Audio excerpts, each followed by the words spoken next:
Okay, welcome to class, guys. I'm Candy. You know that. And our project today is on snackable content. Before we go into that, does anyone have any idea what snackable content might be? Valuable?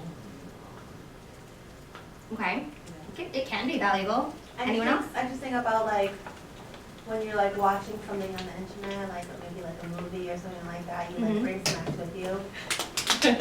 Not quite, but I like where the brain is. Izzy? Maybe like small parts, kinds of content that like when you're glimpsing through something, yeah, you can just pick it up. Exactly. So short, sweet, and extremely filling. And we're going to be discussing today what snackable content is, why snackable content is craved, who consumes snackable content, when is snackable content most appetizing, where is snackable content best served, and how is snackable content crafted. So that's what's on the menu right now. So first, what is snackable content? Snackable content is defined as bite-sized nuggets of information that can be quickly consumed, understood, and shared by its audience. So those are things like microblogs, GIFs, videos, photos, Snapchat, visual note-taking, any memes, infographics, graphic images, comics, emoticon, anything that's kind of short and you can scan through real quick and understand the point. And the more value you can get out of that, the better the snack it is. Snackable content also comes in like smaller forms, and then you can click on it and it will take you to somewhere where it's like a larger article or more information on what you're looking to find. So those are kind of like appetizer snacks, if you will. So why is snackable content craved? Why do you guys think snackable content is something that is gaining popularity? Doesn't take a lot of energy to read or look into and get the gist of. Yeah, exactly. Anyone else? Our generation wants like information quick and easy. They don't have to go looking for it. How about technology? Do you think technology has anything to do with that? Yeah? Okay. I'm going to get into that a little bit, but first I'm going to tell you guys that in 2010, the average attention span for a human was 12 seconds. In 2013, that went down to 8 seconds, and this is 3 years later, so who knows what our attention span is now. I think mine's like 5 seconds. But the average attention span of a goldfish is 9 seconds. So that means that right now as human beings, we have less of an attention span than a goldfish. That's important information. So this is really why snackable content is craved, because people are visually wired. 50% of their 50% of their brain is involved in the visual processing. I think you guys have seen this one before. And it takes 1 second for someone to get a sense of what's going on looking at a visual of any kind.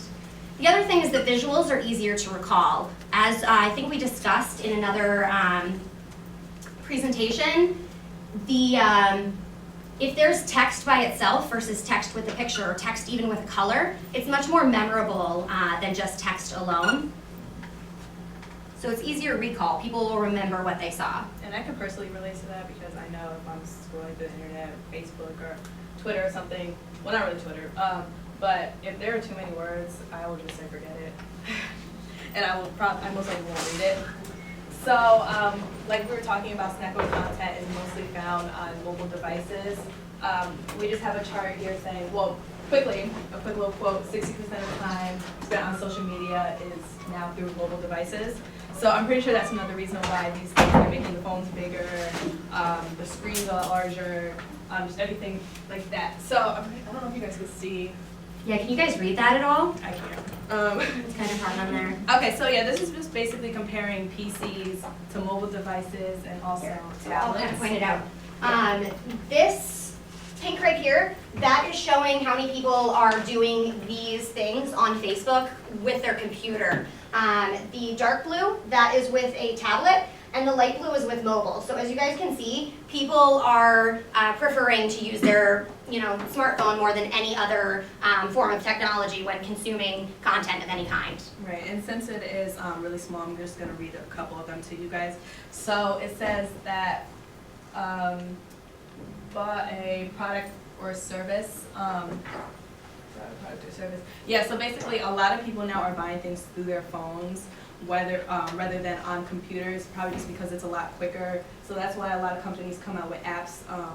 I believe I read somewhere that people are more likely to use a company if they do have an app for it. I know it makes it a lot easier. Like for me, I use the TD Bank app. I never go on my computer to do any of my banking stuff. I just do it right through my phone, as well as Amazon, anything like the H&M website, stuff like that. Online shopping, I definitely do through my phone.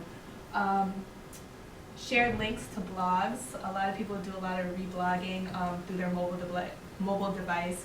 And then next comes up the computer. It doesn't say a lot of people use their tablets. Who has tablets in here? Do you guys use them a lot? Like, Not as much as I use my not as computer. much? Okay, yeah. How many of you keep a smartphone with you at all times? How many of you think that you check it more than 5 times a day? What are you normally looking at during that time? Pictures, videos. As much as you can in the shortest amount of time possible, right? Probably sports. Yeah. And going off of that, shared videos created by other internet users, definitely, oh, and that's right here, guys, sorry. That's right here, definitely, as you can see, mobile devices take over, sharing stuff, sharing content. So, yeah, that's just a little bit of how comparing PCs to mobile phones to tablets. And with snackable content, the two things that it really needs to have in order to be successful is it needs to be shareable, and it also needs to be searchable. So the more that it's being shared, the more tags are being added to it, the more overall reach that it's going to see. The space button, yeah. So who consumes snackable content? Well, everyone consumes snackable content if they are on their phones, computers, tablets, or even outside. But specifically, we want to focus on millennials because, as you can see from this graph right here, this was the percentage of the workforce today, and that was in 2012 that this statistic came out. And you can see that boomers account for about 40%, whereas Gen Y is 21 and Gen X is 33. This is the projection for 2020, and we're looking at Gen Y, which is the millennials, us, taking over 50% of the workforce. Gen X will be taking over 20%, and then boomers are going to barely have a quarter of the workforce right there, and then we see Gen Z popping in. By 2017, millennials will actually have more spending power than any other generation. And right here you can see that by 2030, millennials are going to outnumber boomers by 22 million. And anyone who comes after millennials is going to get all of this same technology and knowledge that we have already created. So it's safe to say that they're going to kind of follow in our footsteps. Yeah, and I also feel like we kind of see it now because toddlers are playing with tablets. Yeah. And they know how to, they'll be like, oh, what type of games do you have on your phone? And, always asking for stuff like that, where we were playing with toys. So some more facts about millennials specifically. 31% are more likely to read content posted by brands. 53% are more likely to watch branded videos. 31% are more likely to follow brands on social media. And 20% are more likely to comment or post on content from brands. In addition, 79% of messaging app users are likely to engage with brands via apps. So like Taylor said, that's why apps are really important, and a lot of snackable content does come from apps. And on the bottom, you can't really see the one side for some reason, but that says brand categories that millennial app users are most likely to interact with. So these are things that you would want to incorporate or put your snackable content on. Things like TV shows, movies, e-retailers, food, and restaurants. The messaging app market has grown 148% and added 900 million users between 2013 to 2014. So this isn't stopping anytime soon. This is really a growing trend. Okay, and then I'm going to start to talk to you guys about where you can find snackable content as far as social media. Okay, so Twitter is one big place where you can find snackable content. For example, the 140 character limit is considered snackable content, even though you can add links to it, which will take you to a larger site and or article. Snappy text, where you can post quotes, you can post photos, short videos, anything like that. Retweeting snackable content, also retweeting photos and videos. And one thing that they say you should do when you're posting something that is considered snackable content on Twitter is to post an interesting fact along with a link to your website. And I would also say to add a video to that. I mean, not a video, a picture to that as well, because it's more visually appealing. And Snapchat. Snapchat right now is my favorite social media. With 10-second long videos is considered snackable content, along with the 24-hour limit that you have to watch the video before it completely disappears. They also have live feed and advertisements, and I'm going to show you guys a couple examples.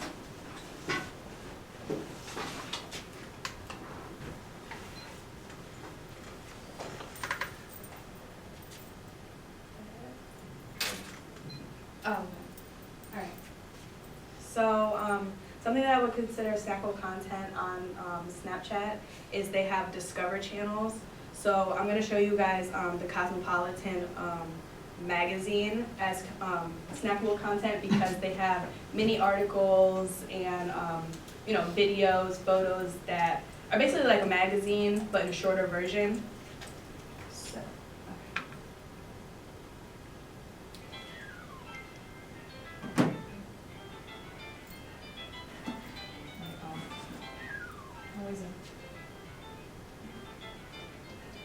Okay, never mind. Okay. So yeah, so it has a lot of different articles. Slide up. Gives you a chance to read articles, as well as you can hold down on Snapchat and share it with one of your friends.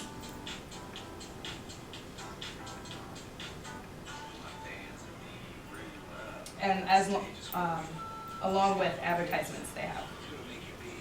So going off of there, Snapchat also has live feed. Oh, let's do spring break. Where people can share short videos, and so they also do it for important dates, like say like the Oscars. A lot of people who are at the Oscars can do live feed and share it with you on Snapchat for everybody else to see.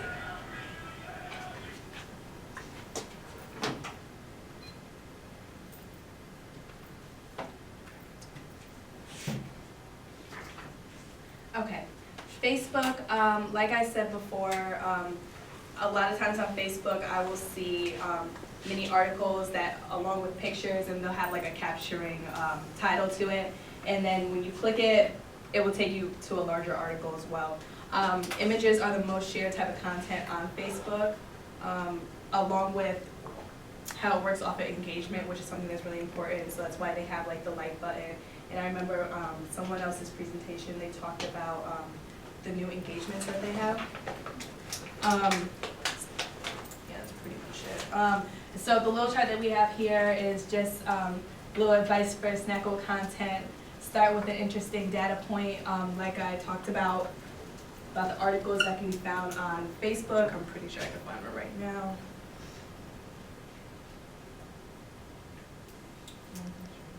Yeah, sure. So start with an interesting data point. Use visualization, so graphics that reveal insight behind the data. Don't just use a random picture. What you want is for that small little bite-sized graphic to be loaded with information, whether it is textual information or whether it's symbolic information. It's kind of like a visual poem, if you will. It's short, it's sweet, but it has a lot of meaning to it. And keep it short and scannable. People will stay on a website about 10 seconds before they will leave. So if it's not scannable, easy to read, and noticeable, people are not going to absorb it, and they're not going to come back to look at it either. Okay, so I did find one. Something that I shared to my Facebook followers are the Unlimited Terrifying Connecticut Road Trip. And it starts off with just some... Oh, you have to change it again.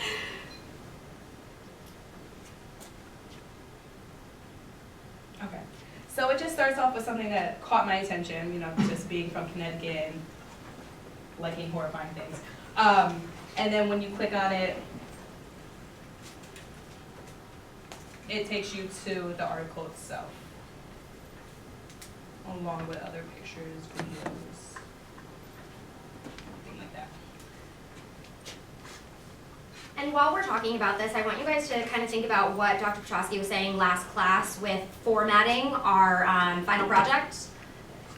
having it in an easily scannable, snackable way so that people can pick and choose what they're most interested in might be the way to go based on the information that we have found.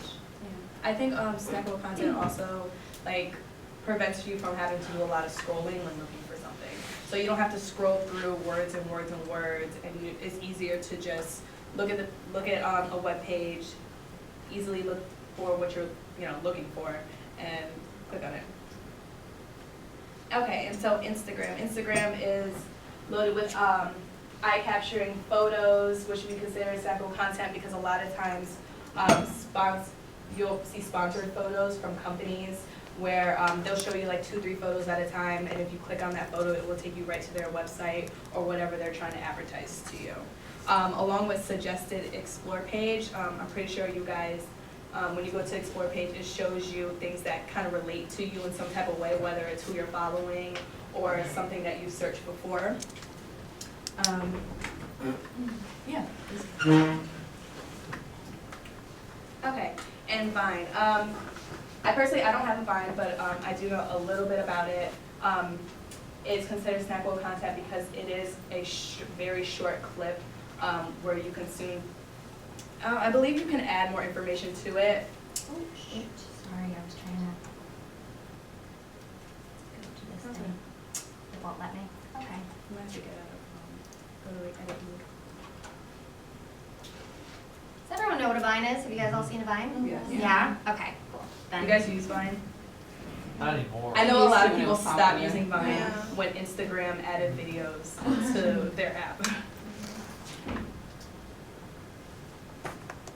Okay, and GIFs, or GIFs. I'm not really sure how to say it. The Someone creator told me says today. GIF. The creator of GIF says it's GIF. However, if you look it up online, everyone else says it's GIF. So Yeah, so I'm not really use sure. it how you like.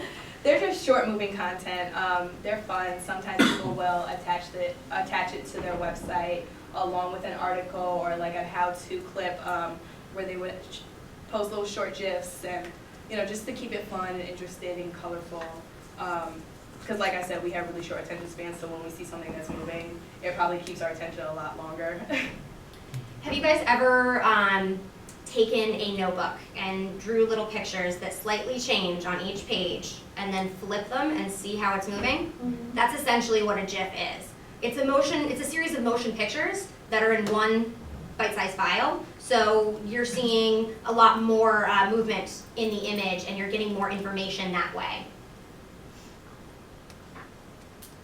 So you guys are still looking at it. So now I'm going to talk about addictive content, and this is relevant because with snackable content, the whole point is we want it to go viral, right? So this was a funny meme that I found. Got any more of that fun content? Does anyone want to try to analyze that meme and tell me why it's funny? Because it's Dave Chappelle and he's a comedian, and the picture is actually from one of his skits that he did. And what does he play in that skit? He plays a crackhead. Right. So in this meme, what is the metaphorical crack? The content. The content. The content, right. Can't get enough of it. Exactly, and everyone spends so much time online now that really we've become addicted to it. We can't live without it for the most part. So people constantly want more and more and more, and the more that they get, the more they're going to go through, so we've got to produce it that much quicker. And a lot of people these days are starting to notice memes more than ever. Like, once again, I'm going to use like an award show, for example. If you catch someone doing something crazy, they will quickly be turned into a meme, and then that news will then spread to say like a radio station or like a celebrity blog or anything like that. You'll see it all over your newsfeed from Instagram to Twitter. So a little bit of history about memetics, which is the science of memes. Richard Dawkins, not Dawson, wrote The Selfish Gene, and he coined the term meme in 1979. And he said that a meme is a unit of cultural meaning, such as an idea or a value that is passed from one generation to another. A meme is the cultural counterpart to the unit of physical heredity, the gene. And just like genes, memes spread culturally and they reproduce themselves. Meme is, it actually comes from the Greek word mimea or something, I don't know if I'm saying it right. memema, which means that which is imitated, and it specifically has to do with the pattern of a gene in your DNA. An element of culture or system of behavior passed from one individual to another by non-genetic means, especially imitation, a humorous image, video, piece of text, etc., that is copied, often with slight variation, and spread rapidly by internet users. Okay, but really, WTF is a meme, right? So we're gonna look at that right now, if it will allow me to. Fantastic.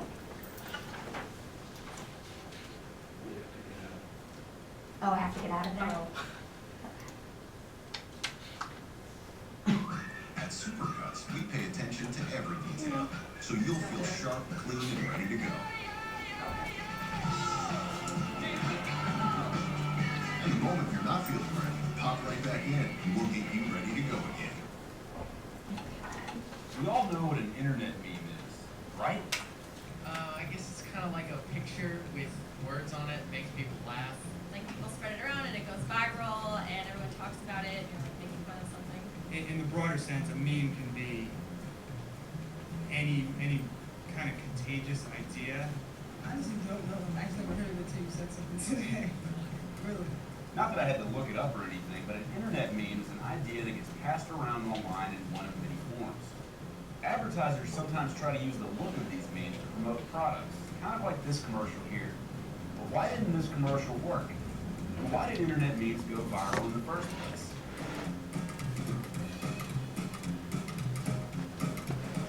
Jamie Wilkinson, co-founder of online database Know Your Meme, told Focus magazine that a successful meme should be easy to copy or reference. Whether it's a viral video, picture, catchphrase, or even a well-known face, a meme has to be something that people can make their own.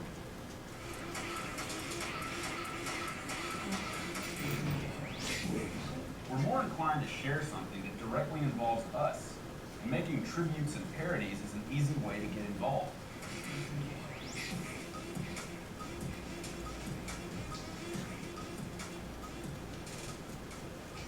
Wilkinson believes that a good meme should be entertaining on multiple levels.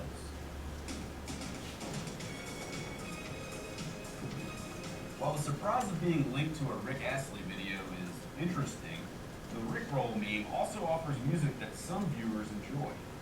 It's these other levels that keep people coming back, even if the initial joke gets old.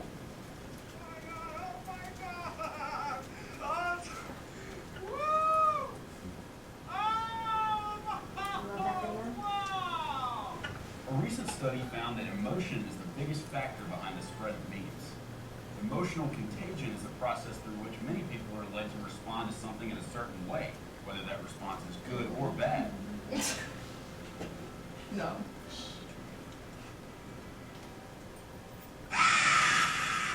The shared experience creates a feeling of community, and spreading the meme becomes a way for people to join in.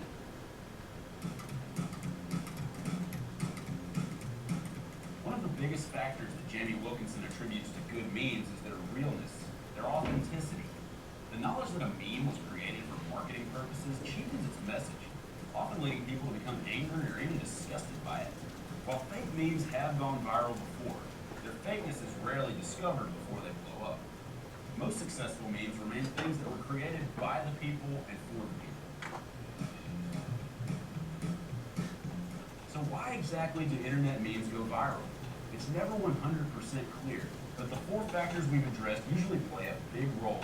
A meme must be easy to reference, entertaining on multiple levels, emotional, and authentic in appearance. When you don't have any of these things, chances are you're going to hear from this guy. I hate stuff like that. Guys, my teacher showed us that video one time of like the car driving. I'll never forget, I was in middle school. Fell out my chair. Okay.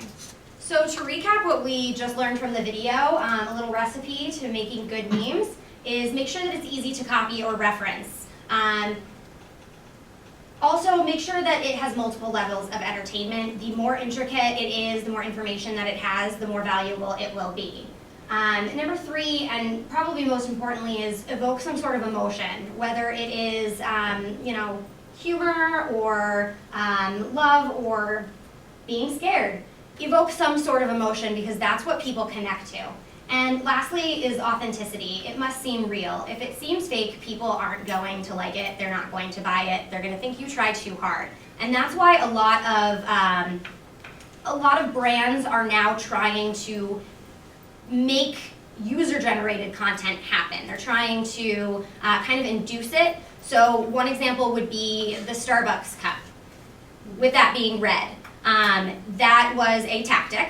That was not just a coincidence, and people were able to make a bunch of memes because of that, and a lot of people decided that they were going to go get that Starbucks cup just so that they could draw on it and make a meme online and share it with everyone. Same thing with the Drake video. Do you guys know which one I'm talking about? Hotline Bling? Mm-hmm. How many memes have you guys seen for that? Like a million, right? Have you seen the tennis one?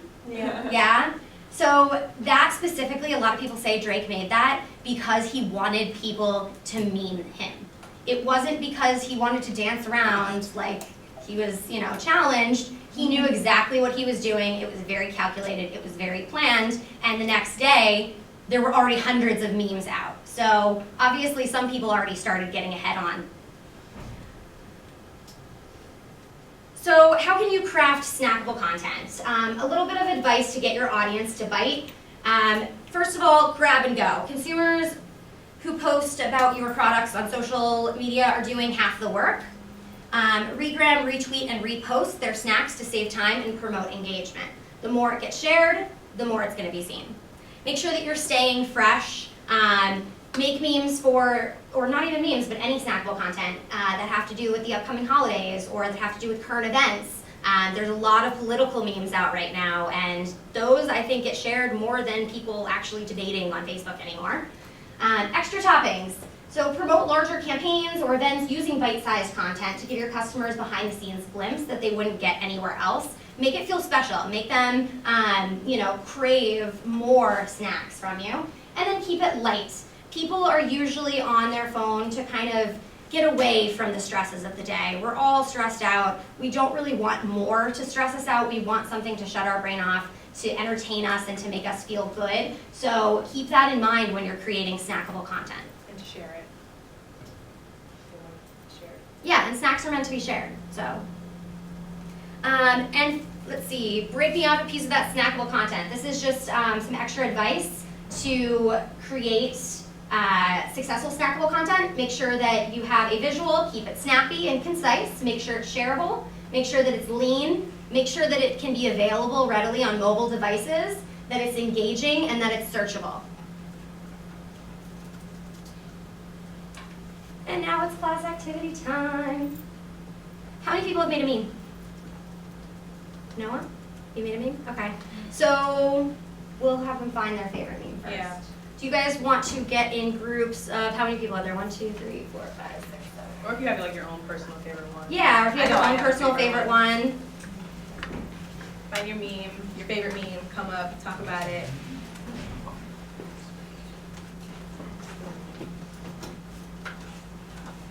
Oh, the cookies back there all the time?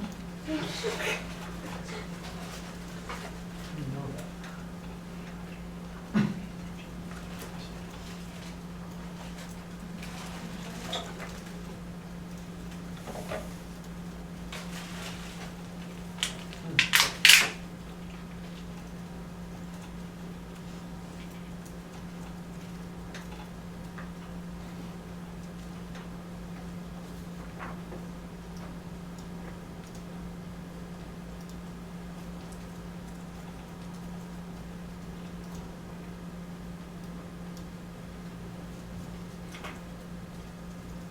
And when you guys have your meme, let us know and you can come up.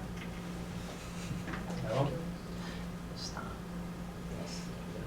I agree. I have a lot.